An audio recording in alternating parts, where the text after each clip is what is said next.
Good day, everyone. So, this afternoon, we shall proceed with our discussion talking about the different scientists or proponent in relation to electricity and magnetism. The first one, we have here Michael Faraday. So, his major contribution were in the fields of electricity and magnetism, that is in terms of what we call as the electromagnetic induction. Now, going back to your previous knowledge about a magnet has what you call as imaginary field lines that is responsible for the attraction and repulsion of the different poles such as the north and then the south. So commonly ginagawa niyo ito nung bata kayo kapag halimbawa pinagdidikit nyo ang isang side ng magnet or hindi dumidikit. This is because of the magnetic field of a magnet that we cannot actually see but they are present in that magnet. Now, electromagnetic induction current by means of destroying the electric field or what I mean the magnetic field or imaginary field lines of a magnet. So ito po, once destroy ito or nagulo po yan by means of motion in a particular coil of wire, there is a tendency that that will produce a particular, I think, multimeter, ayan po, or ammeter. So there are tendencies that the needle draws a particular current or a particular electricity. So that is his proposed. Just wait for a while. Once there is a destruction of the magnetic field line of a magnet by means of the motion as well as the coils of wire, there is a tendency that it will produce particular current. And that is what we mean when we speak about electromagnetic induction or EMI by Michael Faraday.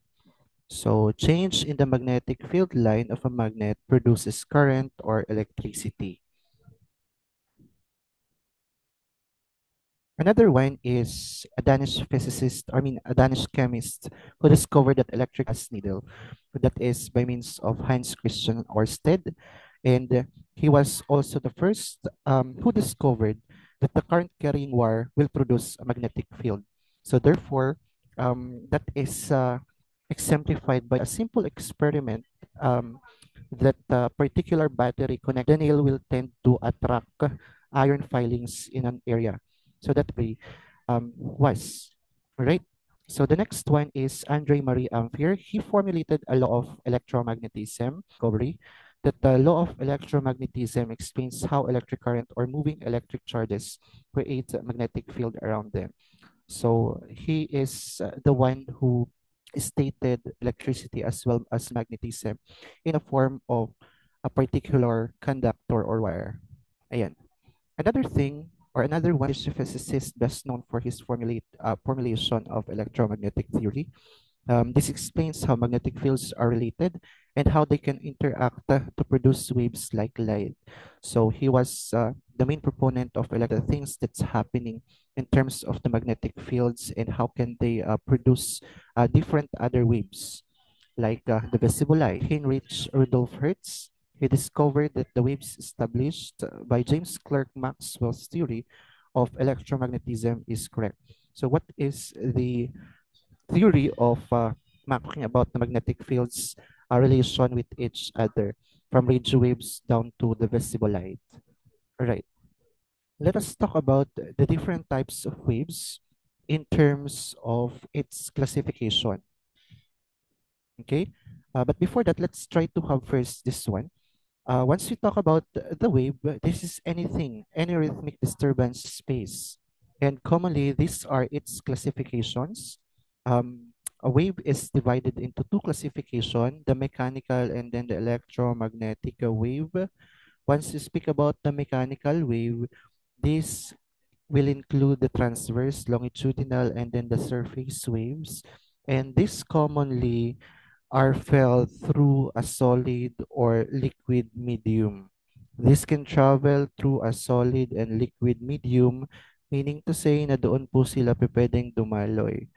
While when we talk about the electromagnetic wave, We're speaking of they can only travel or pass through what we call as the vacuum or space that we have in our ear. So common examples of the electromagnetic waves include the radio waves, the microwaves, the infrared, the visible light, the UV light, the X-ray, and then the gamma ray.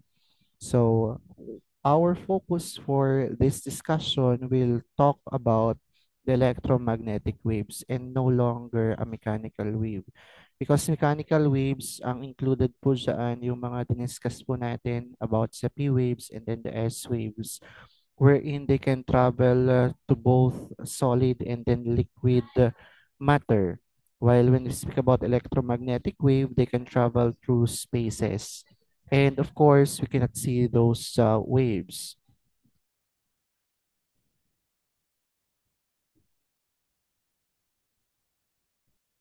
All right,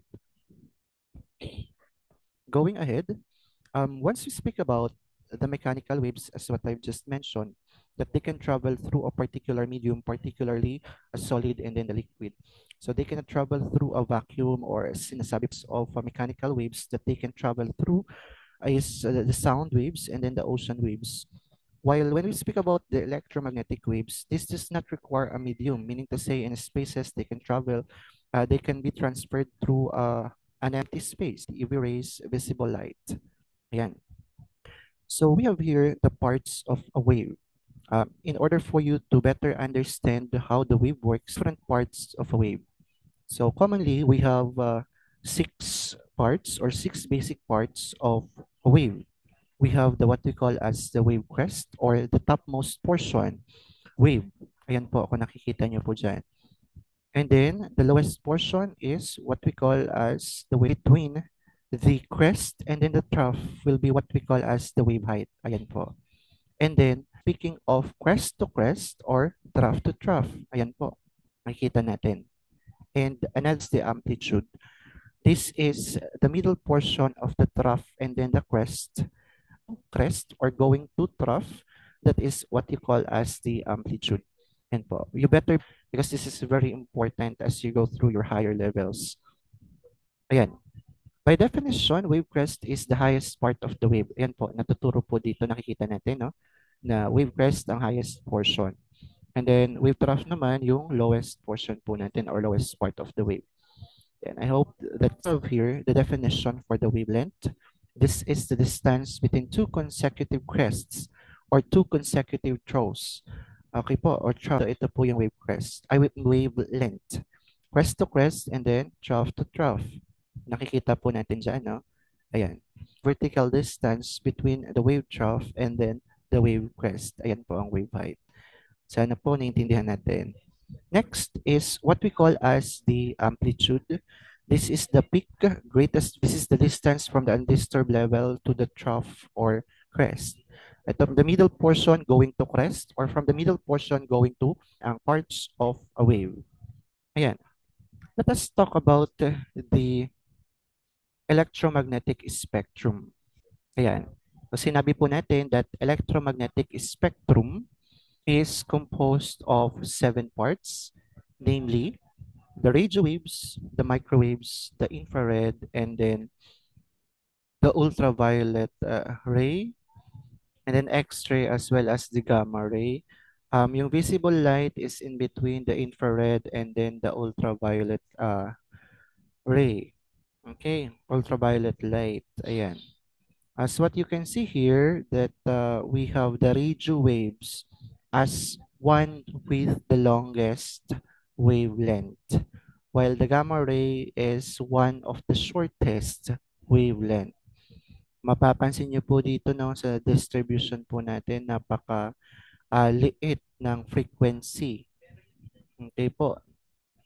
Okay po. Or sabihin po natin, dito, mahaba yung wavelength. Dito, napaka-iksi po ng mga wavelength po dito. Talagang siksika na po dito. Alright? So, ayan. The electromagnetic spectrum is a continuum of electromagnetic waves arranged according to the frequency and then the wavelength. Radiation is the term used to describe the transfer of energy in the form of electromagnetic wave. So kanina po sa sinabi po natin kay Ampere that electric field and then magnetic field, this is accelerating electrons producing electromagnetic waves. Okay, so because electricity and magnetism works hand in hand. So if there is electricity, there would always be uh, there is electricity, there would always change in magnetic field of a magnet, there would be an electricity. Ayan.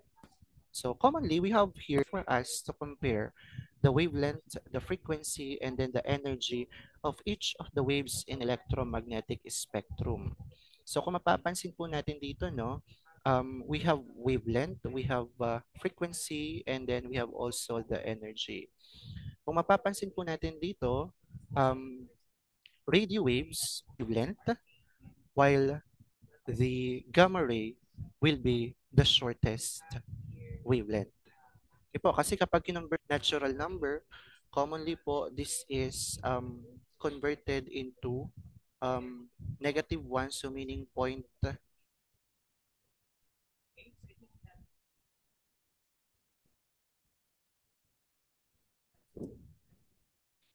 Okay, let's proceed. You can see here under the radio wave in terms of its wavelength that the radio wave has the longest wavelength than the gamma ray. Right, because if you convert the 1 times 10 raised to the negative 1, that is 0.1. And if you convert 1 times 10 raised to the negative 11, that will be 0.000 up until maging 11 yan, and then 1. So definitely, longer po yung wavelength ng radio waves than the gamma ray. So that is also applicable in terms of other waves. So this is ordered from longest wavelength going to the shortest wavelength. So definitely, radio waves here has the longest wavelength, while we have here visible light, tamtaman lang po, and then in terms of gamma ray, they have the shortest wavelength. Right. If we try to compare, halimbawa, compare microwave versus radio wave. Usually or commonly, microwave has shorter wavelength than the radio waves. Okay po. If we compare UV light or UV ray from the microwave, so commonly UV ray or UV light will tend to have shorter wavelength than the microwave. So sana po hindi po tayo dito malito, no? And talking about the frequency, this is in terms of hertz, or the main unit used here is hertz. Okay po. So once we speak about the frequency, we are speaking of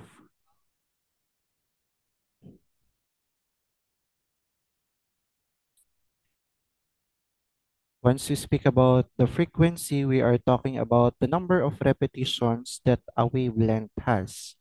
So commonly po, if there is a longer wavelength, there is a lower frequency. And if there is a shorter wavelength, we commonly have greater frequency. Okay po. And wavelength as well as frequency is indirectly or inversely proportional to one another. Meaning to say, when we speak about that, once the wavelength is longer, the frequency will tend to be lower. And once the wavelength is shorter, the frequency will tend to be higher. Ayan. Let's talk about the energy. Energy and frequency is directly proportional to one another. Meaning to say, if the frequency tends to go up, the energy also tends to go up. Right po. So, ayan. frequency and energy is directly proportional with one another. While when we talk about the wavelength and then the frequency and then the wavelength as well as the energy, they are inversely proportional to one another. Alright, so sana po tandaan po natin yan. So as defined, we have here the frequency is the number of waves that pass through a fixed point in a given period of time. Alright, ayan po dito. Yun yung sinabi ko kanina that wavelength and frequency is inversely or indirectly proportional are directly proportional with one another, wavelength and one another. Right? So, dito tayo. Tingnan nga natin. Sagutan nga po natin ito. The longer the blank, the frequency, and the blank, the wavelength, the higher the blank. The energy of a wave is but inversely proportional to its wavelength. Ayan. Yung pinakasagot natin muna dito ay the longer the wavelength, the lower the frequency. Sinabi po natin kanina na they are inversely proportional to one another. Now, kapag lower ang frequency, definitely lower din po yung magiging energy natin. And the blank, the wavelength, sabihin ba, the shorter the wavelength, the higher the frequency. So the energy of a wave is blank proportional to its frequency. Ano nga ba? Okay, they are directly proportional to one another. Alright, so sinabi po natin na kapag mataas ang energy, mataas din po yung frequency. Well, in fact, when we talk about the wavelength versus the frequency, kapag longer ang wavelength, mababa yung frequency. Kapag shorter naman po yung wavelength, mataas naman po yung frequency and then energy. Sana po tatandaan po natin yan. Right? So, yan. So, we are done with our first session.